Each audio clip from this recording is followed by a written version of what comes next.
10 नवंबर की शाम ठीक 6:52 पर जब दिल्ली की दैनिक हलचल अपने चरम पर थी, लाल किले से महज 500 मीटर की दूरी पर एक जोरदार बम धमाका पूरे देश को झंझोर गया। इस एक विस्फोट ने न सिर्फ राजधानी की सुरक्षा व्यवस्था पर बड़े सवाल उठाए, बल्कि देश के भीतर मौजूद उन तत्वों पर भी प्रकाश डाल दिया जो लगातार भारत की स्थिरता और शांति के लिए खतरा बने हुए हैं। ये धमाका किसी साधारण अपराध का परिणाम नहीं था, बल्कि इसने भारत के सामाजिक ढांचे, सुरक्षा तंत्र और धार्मिक अल्पसंख्यकों के भीतर छिपे उन कट्टरपंथी वर्गों पर भी बहस छेड़ दी, जिनके बारे में समय समय पर चेतावनियां दी जाती रही हैं।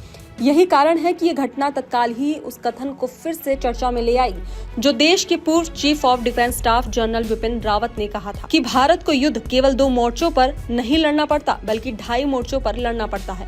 पाकिस्तान और चीन तो पहले 2 मोर्चे पर ही हैं, लेकिन जनरल रावत का इशारा उस आधे मोर्चे की तरफ था जो देश के भीतर मौजूद ऐसे तत्वों से जुड़ा है जिनकी निष्ठा भारत के साथ नहीं बल्कि पाकिस्तान समर्थित विचारधारा के साथ होती है। लाल किले के पास हुए धमाके ने इस सिद्धांत की गंभीरता को एक बार फिर से सामने ला दिया है। ये समझाया कि आंतरिक सुरक्षा खतरे की वास्तविकता कितनी कठोर है। ऑपरेशन सिंदूर के दौरान भी यही प्रवृत्तियां साफ दिखाई दी थी। जब भारतीय सुरक्षा बलों ने पाकिस्तान के फर्जी नैरेटिव को ध्वस्त किया था, तब देश के भीतर मौजूद कुछ समूहों ने उन आतंकियों के समर्थन में आवाज उठाई थी जो भारत विरोधी गतिविधियों में शामिल थे। पहलगाम हमले के दौरान भी कई लोगों ने पाकिस्तान प्रायोजित आतंकवाद की निंदा करने से इनकार कर दिया था, और जब भारतीय सेना ने आतंकियों को ठिकाने लगाया तो उन्हें जन्नत की सैर करवाई। तो देश में बैठे ऐसे समूहों से अपेक्षित समर्थन नहीं मिला। इन सारी घटनाओं की पृष्ठभूमि उसी मानसिकता की ओर संकेत करती है जिसने दिल्ली में हुए ताजा विस्फोट के पीछे काम किया। तो वहीं धमाके में खुद को उड़ाने वाला आतंकी उमर कोई साधारण व्यक्ति नहीं था। वो फरीदाबाद स्थित अल फलाह यूनिवर्सिटी में पढ़ाने वाला एक डॉक्टर था, एक शिक्षित व्यक्ति जो एक डॉक्टर भी था और शिक्षक भी। जब आतंकवाद की राह पकड़ता है तो इससे ये साफ हो जाता है कि कट्टरपंथ की जड़ें समाज में कितनी गहराई तक बैठ चुकी हैं। डॉक्टर होना देश में अत्यंत सम्मानित पेशा माना जाता है और शिक्षक होना उससे भी बड़ा उत्तरदायित्व। ऐसे में जब शिक्षक और चिकित्सा जैसे पवित्र पेशों से जुड़े लोग आतंक गतिविधियों में शामिल होते हुए पकड़े जाते हैं तो ये पूरे शिक्षा तंत्र, समाज और युवाओं में भविष्य के लिए भयावह संकेत है। यही नहीं, अल फलाह यूनिवर्सिटी से इसी आतंकी मॉड्यूल से जुड़े 3 डॉक्टर पकड़े गए हैं, उमर, मुजम्मिल और अन्य। तो वहीं इसी दौरान कानपुर की एक मेडिकल कॉलेज की अध्यक्षता शाहीन शाहिद के शामिल होने की खबर ने इस पूरे मॉड्यूल को और भी खतरनाक बना दिया। एक विभागाध्यक्ष जो सैकड़ों छात्रों की शिक्षा और भविष्य की जिम्मेदारी संभालती हो, अगर किसी आतंकी मॉड्यूल का हिस्सा पाई जाए तो ये देश की शिक्षा प्रणाली और सुरक्षा ढांचे दोनों के लिए अत्यधिक चिंताजनक है। तो वहीं दिल्ली ब्लास्ट के बाद ये जब खुलासे सामने आए तो भारत सरकार ने तुरंत राज्य सरकारों को निर्देश दिया कि देश भर में जितने भी अल्पसंख्यक शिक्षक संस्थान संचालित हो रहे हैं उनकी व्यापक जांच की जाए कि कहीं इनमें आतंक से जुड़े लोग या कट्टरपंथी विचारधारा के समर्थक तो नहीं घुसे हुए हैं। जांच के आदेश का उद्देश्य स्पष्ट था, ये पता लगाना कि कहीं इन संस्थानों में ऐसी मानसिकता को बढ़ावा तो नहीं मिल रहा जो छात्रों को आतंकी रास्ते की ओर ढकेल सकती है। तो वहीं उत्तर प्रदेश में इस दिशा में सबसे पहले कार्रवाई हुई। मुख्यमंत्री योगी आदित्यनाथ ने तुरंत सभी मदरसों की जांच का आदेश दिया। आदेश में ये स्पष्ट किया गया कि हर मदरसे में कौन पढ़ाता है, कहां से आया है, उसका बैकग्राउंड क्या है, कहीं किसी मामले में संतलिप्त तो नहीं रहा। इसी के साथ ये भी निर्देश दिया गया कि मदरसों में पढ़ने वाले बच्चे कहां से आते हैं, उनके अभिभावक कौन है और उनका निवास किस इलाके में है। ये सारी जानकारी एटीएस को सौंप दी जाएंगी। तो वही साल 2022 में यूपी में कराए गए मदरसा सर्वे में सामने आया था कि लगभग 25,000 मदरसों में से करीब 8,000 अवैध रूप से संचालित हो रहे थे। इन मदरसों का न तो कोई सरकारी पंजीकरण था और न ही इनके पास फंडिंग के वैध स्रोत दिखाने की कोई रसीद या दस्तावेज।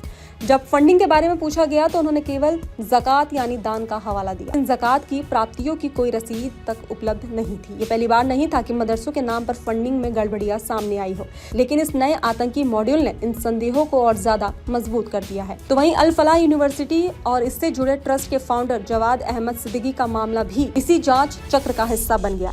ईडी ने उसे मनी लॉन्ड्रिंग के आरोप में गिरफ्तार किया है। उसके कई देशों में प्रॉपर्टीज पाए गए, सऊदी अरब, यूएई, यूके और भारत में भी। उसके ट्रस्ट से जुड़े लगभग 2 दर्जन ठिकानों पर छापे पड़े, हजारों डॉलर की विदेशी फंडिंग के स्रोतों की जांच की जा रही है और लगातार उन लोगों को पूछताछ के लिए बुलाया जा रहा है जो उसके संपर्क में थे। ये स्पष्ट संकेत था कि शिक्षा के नाम पर, विश्वविद्यालय के नाम पर कहीं न कहीं आतंक की फंडिंग और मॉड्यूल विकसित किए जा रहे हैं। तो वहीं इस बीच राजनीतिक बयानबाजी भी शुरू हो गई। मौलाना मदनी ने बयान दिया कि अमेरिका में ममदानी मेयर बन सकता है, लंदन में खान मेयर बन सकता है, लेकिन भारत में मुस्लिम वाइस चांसलर क्यों नहीं बन पाता। ये तर्क न केवल गलत दिशा में ले जाने वाला था, बल्कि तथ्यों से भी परे, क्योंकि भारत में मुस्लिम राष्ट्रपति रहे हैं, उपराष्ट्रपति रहे हैं, राज्यपाल रहे हैं, सेना और पुलिस में ऊंचे पदों पर रह चुके हैं, विश्वविद्यालयों के वाइस चांसलर भी रह चुके हैं। इसलिए कहना कि मुसलमानों को अवसर नहीं मिलता, ये एक भ्रामक नैरेटिव था। जवाद सिद्दीकी की गिरफ्तारी का इससे कोई संबंध नहीं है, क्योंकि वो वाइस चांसलर नहीं है, बल्कि विश्वविद्यालय का मालिक और ट्रस्ट का फाउंडर था, और गिरफ्तारी वित्तीय अनियमितताओं के आधार पर हुई। तो वहीं अब हालात ये है कि केंद्रीय एजेंसियों और राज्य सरकारों ने मिलकर अल्पसंख्यक शिक्षण संस्थानों पर व्यापक निगरानी तंत्र लागू कर दिया है। राज्यों से कहा गया है कि जैसे ही किसी संस्था में संदिग्ध गतिविधियों की भनक मिले, तुरंत एनआई, ईडी या एटीएस को सूचना दी जाए। खासकर जम्मू कश्मीर से आने वाले छात्रों या मध्यस्थों पर नजर रखने के निर्देश दिए गए हैं, क्योंकि इन मामलों में भारी फंडिंग और कट्टरपंथी हैंडलर्स की संलिप्तता ज्यादा पाई गई है। तो वहीं इसके साथ ये भी स्पष्ट किया गया है कि किसी भी संस्था को बिना कारण परेशान नहीं किया जाए। न ही यह कदम किसी समुदाय को निशाना बनाने के लिए है, बल्कि यह कदम इसलिए आवश्यक है ताकि देश में किसी भी प्रकार की अप्रिय घटना को पहले से रोका जा सके और आतंकवाद के किसी भी शैक्षणिक नेटवर्क को जड़ से समाप्त किया जा सके। जैसे जैसे जांच आगे बढ़ रही है, आतंकियों का ये सफेदपोश नेटवर्क धीरे धीरे उजागर हो रहा है। नकली नोट बनाने की मशीनें हो, आतंकी लिटरेचर हो, पाकिस्तान समर्थित नैरेटिव हो या बुहरान वानी जैसे आतंकियों की विचारधारा से प्रेरित मॉड्यूल, सभी के तार उन शिक्षण संस्थानों से जुड़ते दिख रहे हैं जहां शिक्षा की आड़ में कट्टरपंथ पनप रहा था। तो वहीं दिल्ली में विस्फोट करने वाला आतंकी उमर भी बुरहान वानी की मौत के बाद इस विचारधारा से प्रभावित हुआ था और 2025 की शुरुआत में आतंकी मॉड्यूल से जुड़ गया था। फरीदाबाद तक पहुंचा विस्फोटक बांग्लादेश से बंगाल और फिर दिल्ली आया था और खुफिया सूत्रों के अनुसार 26 जनवरी को बंगाल में बड़े हमले की साजिश भी रची जा रही थी।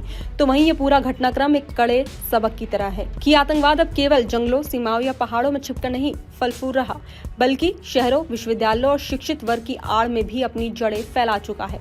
भारत की जांच एजेंसियां अब इस नेटवर्क को ध्वस्त करने में जुटी हैं, लेकिन सबसे बड़ा सवाल यही है कि इस सफेद पोश आतंकवाद में और कितने पढ़े लिखे चेहरे सामने आएंगे।